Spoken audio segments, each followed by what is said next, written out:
Hello जी, welcome to the teachers. आज की हमारी क्लास बेहद प्यारी होने वाली है क्योंकि बहुत प्यारे प्यारे क्वेश्चन हमने डाल रखे हैं आज। और साथ में आपको फ़ोटोज़ देखने को मिल जाएंगी, जिससे आपको करना क्या होगा, कुछ नहीं करना, आपको सिर्फ क्लास देखनी है। आपको याद ऑटोमेटिक हो जाएगा। कोई भी ऐसा डेटा नहीं है जो आपको याद ना हो। बिल्कुल प्यारे प्यारे क्वेश्चन हैं।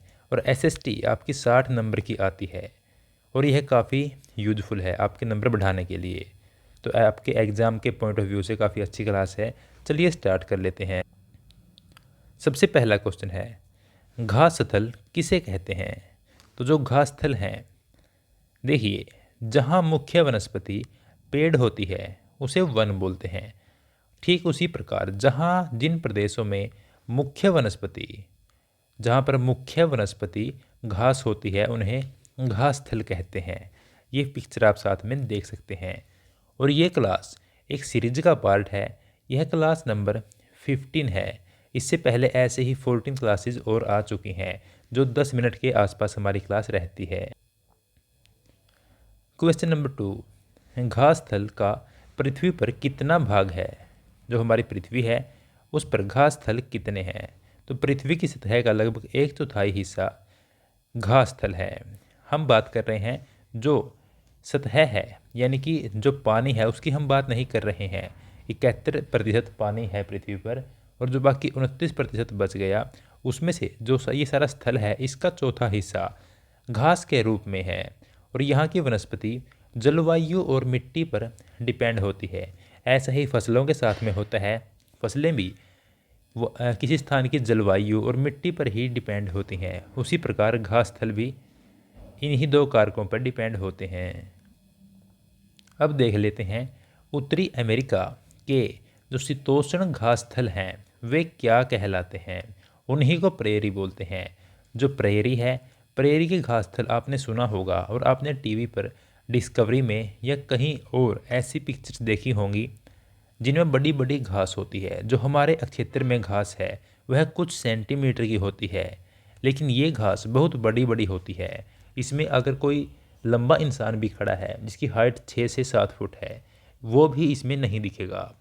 आपने देखा होगा कि कई चैनल ऐसे हैं जो डिस्कवरी वगैरह दिखाते हैं, जैसे शेर घास में से आ रहा है या हाथी आ रहा है, और जब शेर आता है तो वह घास हिलती है और शेर का कुछ भी हिस्सा दिखाई नहीं देता है।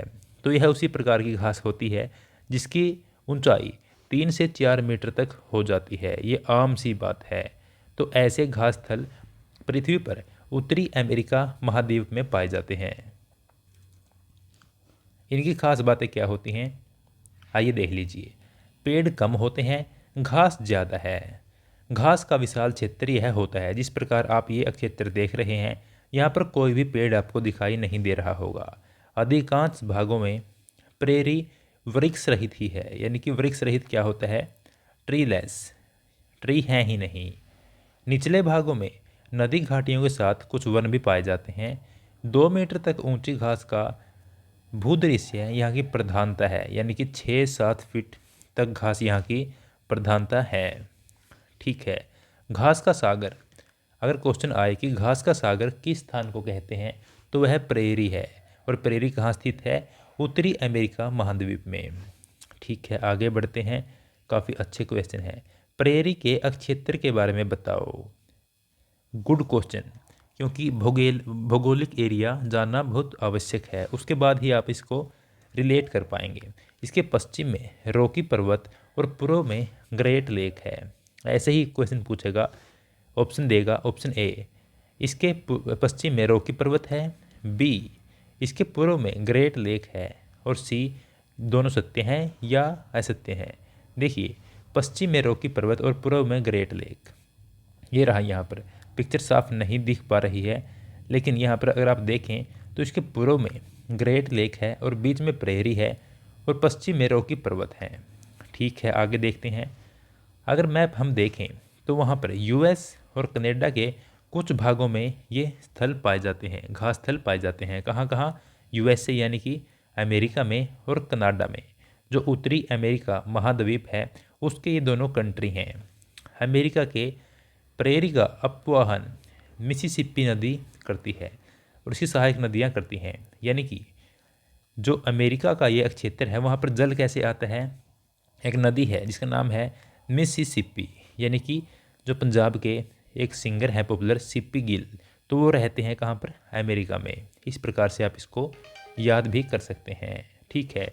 और जो कनाडा के प्रेरी का उपवाहन करती है नदी वो कौन सी है? सास्केचुआन की सहायक नदियाँ, ठीक है। यानी कि एक एक लेडीज़ की सास है जो वो पहले इंडिया थी लेकिन अब उसको कनाडा में उसने बुला लिया है क्योंकि वो कनाडा में ही रहती थी पहले। इस प्रकार से आप इसको भी याद करें। सिप्पी कहाँ रहते हैं? अमेरिका में। और इनकी सास को कहाँ बुलाया गया है? कनाडा में, है ना, क्योंकि उनके कान में कुछ तकलीफ़ हो गई थी, इस कारण से कनाडा में बुला लिया गया। ठीक है, आगे बढ़ते हैं। जो प्रेरी के घास स्थल का क्षेत्र है, जो वहाँ के निवासी हैं उनके बारे में क्या खास बातें हैं, क्योंकि यहीं से क्वेश्चन बन जाते हैं। तो जो प्रेरी घास के मैदान हैं उनके निवासियों को रेड इंडियन कहा जाता है। क्या कहा जाता है? Red Indian. और यहाँ के ये मूल निवासी हैं। इनके अलावा जो अन्य आदिवासी हैं, ट्राइबल्स हैं, उनको अपाची, क्रो एंड करी तथा पोनी कहा जाता है। ये यहाँ की क्या हैं? जनजातियाँ हैं। कौन कौन सी? अपाची, क्रो, करी तथा पोनी, ये यहाँ की जनजातियाँ हैं। जिस प्रकार आप इस क्लास को देख रहे हैं उसी प्रकार से पहले भी कई क्लासें इस सीरीज़ में चल रही हैं जिसमें हमने इसी प्रकार से क्वेश्चंस को कवर किए हैं, तो आप उनको भी ज़रूर देखें, आपके कई सारे कॉन्सेप्ट क्लियर हो जाएंगे। इसके बाद क्या कहता है कवि? प्रेरी की जलवायु के बारे में बताएं। जो वहाँ की जलवायु है वह कैसी है? महाद्वीप के मध्य में होने के कारण चरम तापमान रहता है, यानी कि शिखर पर रहता है। गर्मियों में 20 डिग्री, शीत में कनाडा के विनीपेग में -20 डिग्री हो जाता है। शीत में बर्फ़ से ढकाया प्रदेश रहता है। वार्षिक वर्षा सामान्य होती है और घास के विकास के अनुकूल यह होती है। उत्तर दक्षिण अवरोध की अनुपस्थिति में यहाँ चीनूक नामक स्थानीय पवन चलती है। तो यह चीनूक नामक स्थानीय पवन क्या है, इसके बारे में जान लो। जिस प्रकार हमारे यहाँ मानसून है ना, मानसून आता है या लू हम कह सकते हैं, ये हवाओं के प्रकार हैं, है ना। तो उसी प्रकार चीनूक भी हवा का एक प्रकार है। चीनूक शीत में बहने वाली एक गर्म पवन है जो तापमान बढ़ाती है, बर्फ़ पिघलने लगती है और मवेशियों के लिए चारागाह उपलब्ध करवाती है। ये इसका नाम है चीनूक। यानी कि आप इसको कैसे याद रखेंगे कि प्रेरीय घासस्थल में चीकू पड़ा हुआ मिला और वह हवा से उड़ने लग गया, तो हवा का नाम है चीनूक, ठीक है। और वनस्पति एवं प्राणी जात कैसी है प्रेरी के घासस्थल में? वनस्पति यानी कि पेड़ पौधे, और प्राणी जात के बारे में बता दीजिए। तो पहली बात तो मुख्य यह है कि प्रेरी में पेड़ नहीं है, यह घासस्थल है जो पेड़ विहीन है। जहाँ पर जल उपलब्ध होता है वहाँ पर सरपत, इसको विल्लो भी बोल देते हैं, ओल्डर और पॉपुलर जैसे वृक्ष पाए जाते हैं। 50 सेंटीमीटर से अधिक वर्षा वाले क्षेत्रों में कृषि के लिए उपयुक्त स्थान वह बन जाता है। मक्का मुख्य फसल यहाँ पर होती है। आलू, सोयाबीन, कपास, अल्फा यहाँ की अन्य फसलें हैं। कम वर्षा में छोटी और नुकीली घास बन जाती है और मवेशी पालने के लिए यह उपयुक्त है, ठीक है। इतनी सारी बातें हमने यहाँ से जान ली। इसके बाद प्रेरी घासस्थल से कई सारे क्वेश्चन और बनते हैं जो हम इसी एक पेज पर अभी कवर करने वाले हैं। एक मोस्ट इम्पोर्टेंट क्वेश्चन कि यहाँ के विशाल मवेशी फार्मों को क्या होते हैं? मवेशी फार्म जहाँ पर पशुओं को पालते हैं, रखते हैं इनको, तो उसको रेंच बोलते हैं, रेंच। आप इसको बेंच से भी जोड़ सकते हैं या आप इसको रेंचों से भी जोड़ सकते हैं कि प्रेरी के घास में बेंचों से पशुओं को बांधते हैं तो इसको रेंच बोलते हैं। और जो इनकी देखभाल करने वाला लड़का होता है उनको काऊ बुआई बोलते हैं। क्या बोलते हैं? काऊ बुआई। यह तो आपको याद हो ही जाएगा, काऊ से गाय और बुआई से लड़का। बाइसन या अमेरिकी भैंस यहाँ का महत्वपूर्ण पशु है जो अब विलुप्त हो रहे हैं और इनको सुरक्षित प्रजाति की श्रेणी में रख दिया गया है। अन्य जीव में खरगोश, काइयोट, गोफर और प्रेरी कुत्ता इनमें हैं। जो आप साइड में पिक्चर देख रहे हैं यहाँ पर एक काऊ बुआई आप देख सकते हैं। इसके बाद अन्य प्रश्न देखिए जो काफ़ी इम्पोर्टेंट हैं। जो प्रेरी के निवासी हैं वे कैसे हैं? यहाँ के लोग काफ़ी मेहनती यानी कि परिश्रमी हैं, संसाधनों का प्रौद्योगिक उपयोग करते हैं, इन्होंने टेक्नोलॉजी के साथ काफ़ी अच्छा उपयोग कर लिया है।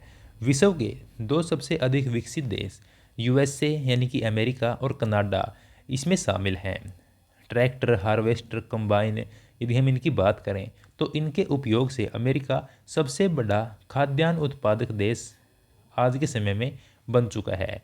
डेयरी क्षेत्र हो तो ग्रेट लेक से पूर्व में अटलांटिक तक यह फैला हुआ है। कृषि और दुग्ध उत्पादन यहाँ के मुख्य कार्य हैं। और इसके बाद अगर हम बात करें कि शहर कौन कौन से लगते हैं यूएस के और कनाडा के प्रेरी से, तो जो यूएस के यानी कि अमेरिका के मुख्य शहर या नगर कह लीजिए तो वो शिकागो, मिनियापोलिस, कंसास और डेनवर ये शहर हैं यूएसए के।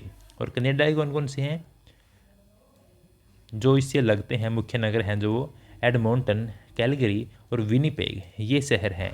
तो यहाँ पर आप पिक्चर देख सकते हैं शिकागो, और यहाँ पर 2 अन्य कंट्री हैं। इनमें कौन कौन सी हैं ये, एक तो डेनवर है और एक कैलगरी है। ये ऐसे क्षेत्र हैं जो इस स्थलों से लगते हैं, घास स्थलों से लगते हैं। ठीक है, आज हमने कई सारे क्वेश्चन कर लिए। आप इसका एक बार रिवीजन मार लेना, आपको काफ़ी सारे क्वेश्चन यहाँ से आ जाएंगे। और मेरे ख्याल से अगर आपने ज़्यादा भी कोशिश नहीं की होगी तो आपको कई मुख्य मुख्य बातें याद हो गई होंगी जो शायद आपको आज से पहले ना भी पता हो। तो आपके लिए आज का क्वेश्चन है कि विशाल मवेशी फार्म को क्या कहते हैं और यहाँ पर देखभाल करने वाले को क्या कहते हैं। इन दोनों का जवाब आपको कमेंट बॉक्स में देना है। और आज की क्लास काफ़ी अच्छी रही।